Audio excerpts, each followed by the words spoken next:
When I arrived at Chateau Elan that evening, the sky over Charleston was painted in soft golds and dusky blues.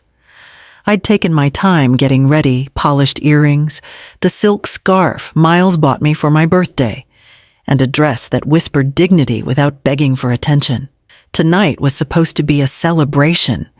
Savannah and Miles's anniversary, 5 years married. I was told dinner would be intimate, just close family. Just 10 of us. The maitre d' greeted me with a professional smile. "Good evening, madam. May I check your name, Clara Bellamy?" I replied. "I'm with the Preston party, Savannah and Miles." His fingers paused on the screen. He blinked. "I see a Preston reservation, yes, but I don't have your name listed." He frowned, then added, with polite confusion, "and I'm afraid the table is currently full." I followed his gaze. Table 8, near the windows. The best view in the house, 10 chairs, all occupied. Savannah sat at the center, radiant in deep navy, her hair swept up like she belonged to a magazine cover. She looked up, spotted me, and smiled. No warmth, just that small, knowing lift of her lips, the kind women wear when they want to remind you they've already won. "Oh," she said, as if noticing me for the first time. "Clara, how unexpected." "I was invited," I said softly, glancing toward the empty space that should have been mine. "Well, when Miles called to say he couldn't make it, what with that last-minute client emergency, I assumed you wouldn't come either. It's our family dinner after all." She let the word family hang in the air like perfume turned sour. "I gave your seat to the Sheridans." She continued gesturing to the couple beside her. They just got back from the Amalfi Coast. We had so much to catch up on. I could feel every eye at that table grazing over me like I was a misplaced object, something left in the wrong room. Savannah tilted her head. "Maybe a budget place suits you better." The sentence hit like the snap of a linen napkin across the cheek, and for a moment I felt 16 again. Showing up to a ballroom in borrowed heels reminded I didn't belong. But something inside me didn't flinch. I exhaled slowly, steadied my posture, and said, "Excuse me for just a moment." And then I turned gracefully and walked away from the table. I wasn't supposed to make it here. Not to Charleston, not to rooftop restaurants with 3-month wait lists, not to silk scarves and polished heels. I was raised in a 1-bedroom apartment above a pawn shop in Columbia, South Carolina, by a mother who worked the early shift at a diner and the late shift cleaning houses. I used to do my homework at the corner booth while she wiped down tables and slipped extra pancakes onto plates of kids who reminded her of me. My first job was bussing those same tables. By 16, I was waitressing full-time after school. I got into college on a patchwork of scholarships grants and coffee-fueled nights at the campus library. I didn't have time for sororities or spring breaks. I had bills. I had a mother with arthritis who still refused to rest. After graduation, I worked my way up. Hostess, assistant manager, hotel front desk. By 38, I was running the largest boutique hotel in Charleston's historic district. I studied everything, operations, food, and beverage guest psychology. When I finally stepped into consulting, I did it quietly with my sleeves rolled up and my heels scuffed. I never needed a spotlight, just the satisfaction of solving problems others overlooked. So when Miles brought Savannah home for the first time, all teeth and pearls and polished charm, I welcomed her. She came from old money. Savannah's family had country club memberships older than my resume. But I thought if she loved my son, we'd find common ground. For a while, I tried. I showed up, sent cards, listened to her talk about skincare routines and floral design consultants like they were matters of national importance. But over the years, the distance grew. She stopped, including me in planning, reassigned seats at events, left my name off email threads. Her words were always sweet, but carefully chosen. "Isn't it sweet how down-to-earth your mother is? Miles or Clara's not really into high-end dining, right? We'll go somewhere simpler when she visits." I laughed along, too proud to show it stung.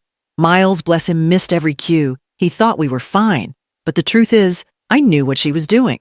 She wasn't mocking my lack of taste. She was mocking the girl who came from nothing. And I smiled. I always smiled, because I'd spent a lifetime building something no one could take. Until tonight. when she tried. Again. After my husband passed, Miles was only 12. He didn't just lose his father. He lost the man who used to help with math homework, who taught him how to swing a bat, who made Sunday pancakes shaped like dinosaurs. I tried to fill the silence left behind, worked double shifts at the hotel, learned how to patch drywall, negotiate insurance claims, and stay strong for two. When he turned 18, I co-signed the lease on his first apartment. When his credit score wasn't enough for the car loan he wanted, I added him to my account. I taught him how to grocery shop on a budget, how to compare health insurance policies, how to dress for an interview. I gave him routes and then gave him permission to fly. And he did. My boy soared. Corporate finance job by 24. Suits that actually fit. A townhouse with crown molding and a view of the Ashley River. That's when Savannah came in. At first, she was gracious, at least on the surface. She asked about my hotel stories. Called me Miss Clara with a soft drawl. But once the wedding was over, the edges sharpened. The first Christmas, I didn't get a save the date, just a forwarded email from Miles a week before. Savannah said you were probably busy, but I wanted to make sure you knew. The second year, I showed up with a homemade pie and found her caterer setting down creme brulee instead. She planned baby showers without me, sent group messages that never included my number, told people I preferred quiet holidays as though I hadn't begged for time with my grandkids.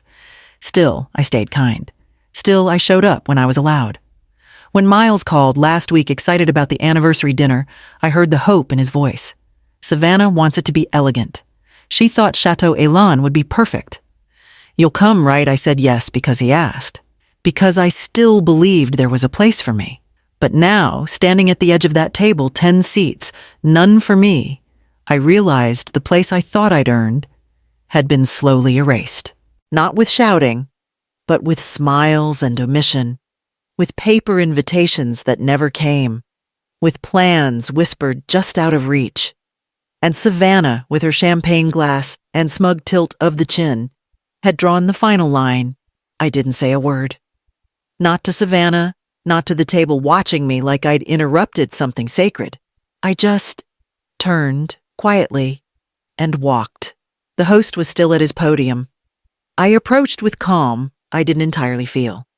Would you mind letting Chef Damien know that Clara Bellamy is here? I asked gently. His eyebrows lifted. Of course, Miss Bellamy. One moment, please. He disappeared behind the velvet-lined partition, leaving me in the hum of clinking glassware and curated jazz. A woman brushed past me in a floor-length gown. She didn't look twice. That was fine. I wasn't here to be seen anymore. I was here to be remembered.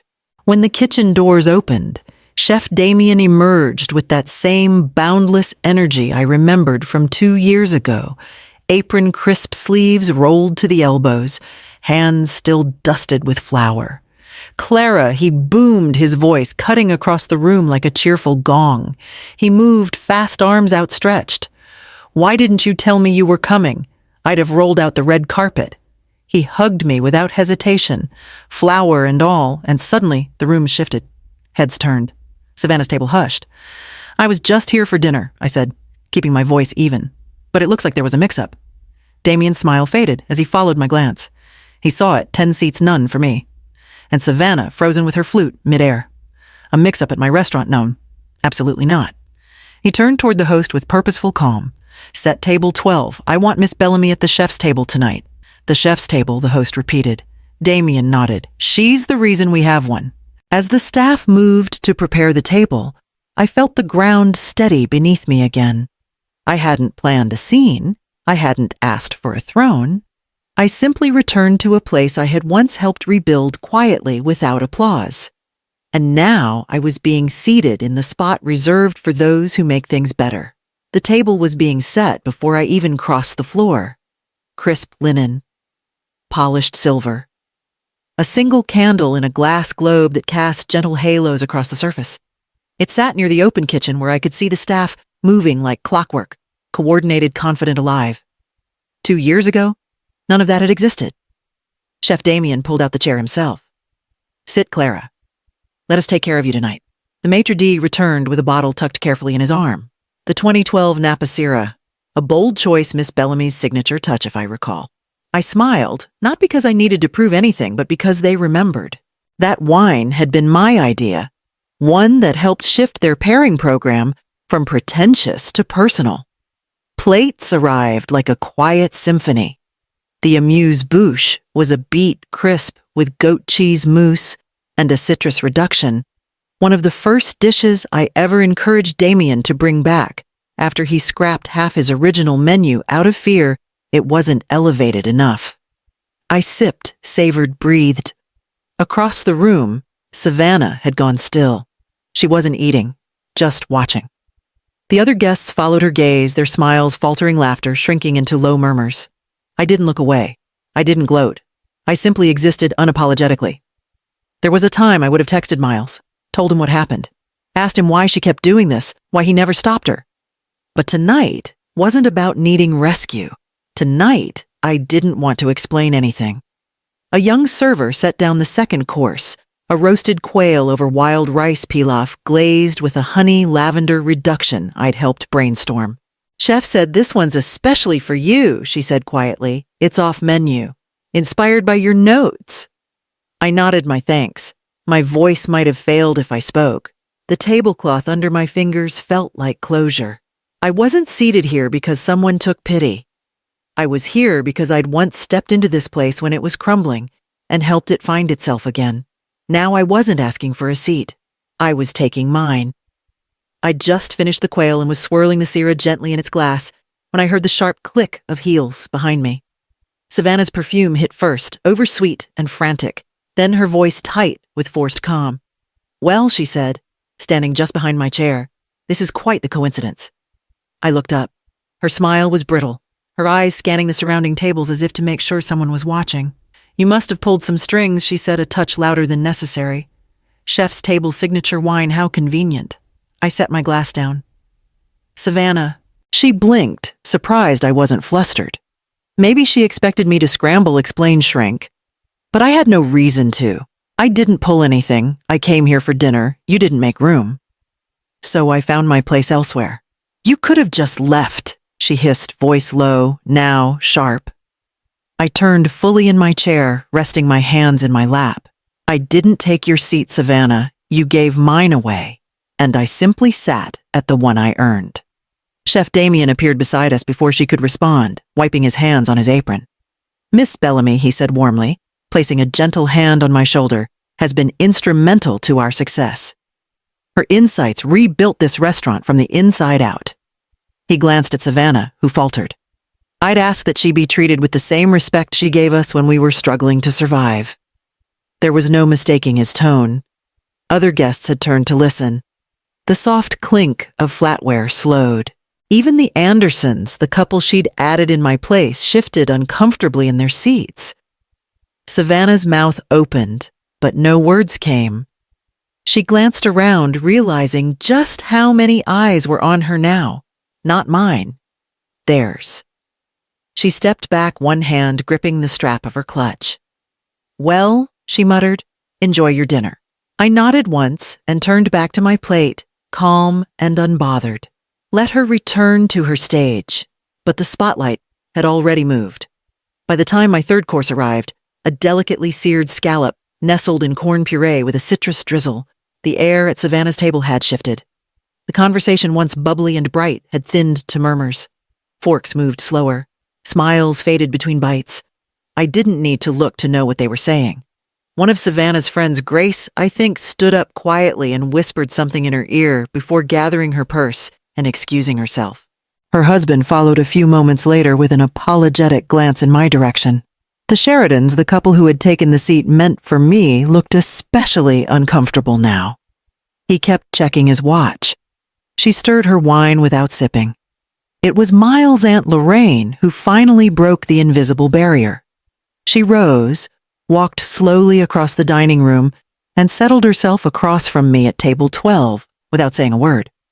When our eyes met, she gave me a tight nod, half apology, half acknowledgement. She didn't need to explain. I knew what that small gesture meant. She saw what had happened. And she chose to move. Chef Damien returned as I finished the final savory dish, beaming. For dessert, he said, placing a silver-domed plate in front of me, we've prepared something special. A surprise from the team. He lifted the lid to reveal a sculpted chocolate dome delicately drizzled with raspberry glaze and crowned with edible gold leaf. On the plate, in swirling script, "The Bellamy." Gasps rose from nearby tables. A few guests craned their necks. I could hear someone whisper, "She's the one who helped redesign the place." Damien lifted his glass. To Clara Bellamy, he said, voice, steady, clear and just loud enough to carry, foreseeing what this place could be when the rest of us had stopped trying. We wouldn't be here without her. A few people applauded. I caught sight of Savannah's shoulders stiffening as she stared at her untouched creme brulee. I didn't stand. I didn't wave. I simply picked up my spoon and broke the shell of the dessert that now bore my name. Miles called the next morning, his voice tight, like he'd run to find a quiet place. "I heard something happened last night," he said. "Savannah's upset, but she won't tell me why." I sat on the edge of my bed tea, cooling beside me. For once, I didn't soften the edges. "She didn't make a mistake, Miles," I said. "She made a choice." I told him everything, not just the missing chair or the smirk over her champagne flute. I told him about the Christmas invitations that never came, the family texts I was left off of, the slow, deliberate erasure. I told him how I kept showing up, hoping it would change. How last night wasn't new, it was simply the first time others noticed. He didn't speak for a while. I could hear him breathing through the weight of it. "You gave me everything," he said quietly, "and I let her humiliate you. You didn't know I offered, but even I could hear the thinness in that grace." "I should have," he said. "I'm flying home tonight." He was true to his word.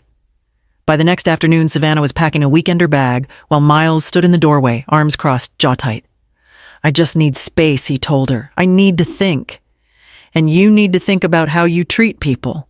Word spread faster than I expected. A friend from the Charleston Food and Wine Board texted me, "So, the chef's table. Wow, someone else sent flowers." And for the first time in a long time, Savannah's social calendar began to look quiet. Miles didn't ask me to fix anything. He didn't ask me to forgive her. He just asked if he could come over that evening and sit with me a while. I said yes. It was Miles' cousin Elise who told me. We were sitting at a coffee shop a week after the dinner, the air thick with unspoken questions. She stirred her drink slowly, then looked up. "You know, Savannah wasn't always—" "Savannah, right," I blinked. "What do you mean she grew up in a trailer park outside Augusta?" Her name was Rachel Ann Sawyer back then. Changed it after college, moved, rebranded, clawed her way into a new life. The words sank in like cold water. It wasn't just about class or taste or pride. It was fear. Fear that someone like me, a woman who had survived, who wore her past without shame, might pull her back into the reflection she worked so hard to erase. She used to skip lunch in high school because they couldn't afford it, Elise added. Her mom was a waitress. Sound familiar? It did. Too much. Savannah hadn't despised me because I was beneath her. She despised me because I was her before the Polish, before the curated accent, and the monogrammed linen napkins. I was proof that a woman could come from struggle and still walk with her head high without pretending to be someone else. She didn't fear my judgment. She feared my freedom. That night, I sat on the porch with a glass of wine and watched the wind move through the trees. And for the first time, I didn't feel angry at Savannah. I felt something far heavier. I felt pity.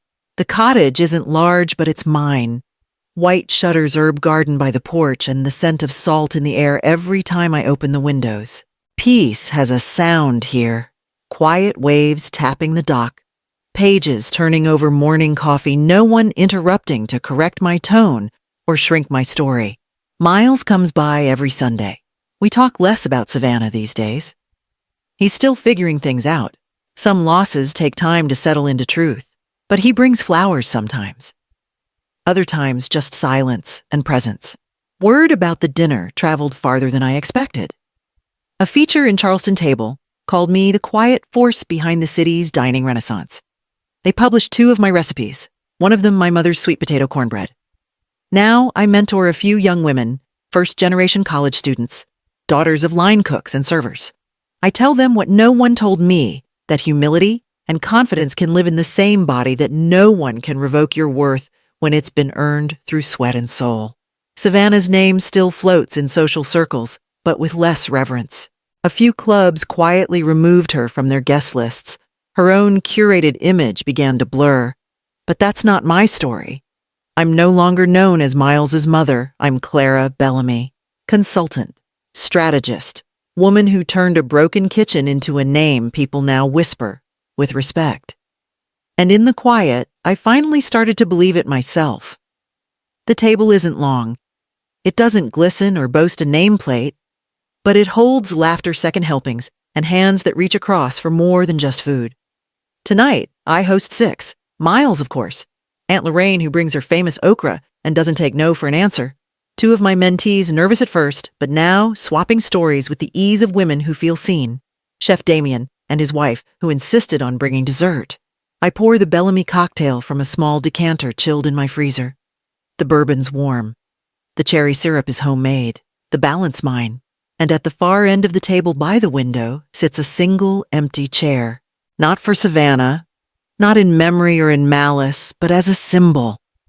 There's always room, I say gently, as I set down the final glass for someone who's willing to learn. No one asks what I mean. They just nod.